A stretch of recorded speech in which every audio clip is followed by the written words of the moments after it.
Given that Barack Obama has one of the most stressful and intensive jobs on earth, other than mine obviously, it's no surprise to see that the US president eats a very healthy diet. He doesn't drink alcohol or coffee, instead choosing Black Forest iced tea rather than Black Forest Gasso, because obviously that's not healthy, as his favourite beverage of choice.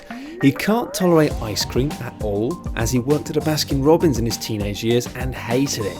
His favourite food of all is his wife Michelle's prawn linguine, which definitely isn't a euphemism. Politicians aren't typically athletic, but the current president of the United States has loved basketball since his high school days. His teammates refer to him as Obama, and he was apparently quite good on the court. Barack loves his b-ball so much that he had the White House tennis court modified so it could also be used for basketball, which is awesome. I think he should have gone full out and just got rid of all the tennis stuff. Forget about tennis. Most people will agree that Barack Obama is a charming and charismatic man. But this might not have always been the case. When Barack was studying at Harvard, he applied to appear in a black pin-up calendar, but the all-female committee decided against his inclusion. When Barack was studying at Harvard, he applied to appear in a black pin-up calendar, but the all-female committee decided against his inclusion. I bet they're all kicking themselves now. Come on, girls, look how sexy he is. Miss your chance. Barack Obama is a huge fan of Muhammad Ali and saw the ex-boxer as a huge sign of inspiration, especially during his initial campaign for president. He's spoken about his respect for Ali on numerous occasions, and he notoriously owns a pair of red boxing gloves signed by the former world heavyweight champion.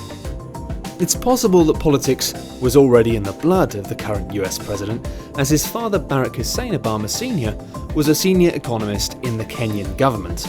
He had a promising career in the Ministry of Finance until he started to clash with the Kenyan president, Jomo Kenyatta, who eventually fired him. It's common knowledge that Barack Obama was a smoker for most of his life, but what you might not know is that he promised his wife Michelle that he'd quit during the 2008 presidential election. As hard as he tried to kick the nicotine, he was unable to do so, citing campaign stress as the reason why. That being said, he did finally quit smoking in 2011 as he wanted to set a good example for his children. The campaign trail is a stressful ordeal, one that changes every day with constant and new information about how the candidates are doing. And contrary to most campaigners, Obama refused to watch news during his trail and would only watch sports to help him keep calm and de-stressed. Future presidential candidates might want to take a leaf out of this guy's book, because sometimes keeping an eye on what everyone else is doing is just a good way of stressing yourself out. While his birthplace is listed as Honolulu, Hawaii, Obama actually spent most of his infancy in Indonesia with his mother. Looking back, he recalls eating snake meat and roasted grasshoppers and befriending street urchins as being fond memories. Before he would reach his teenage years, he was sent to live with his grandparents in Hawaii as his mother feared for his safety.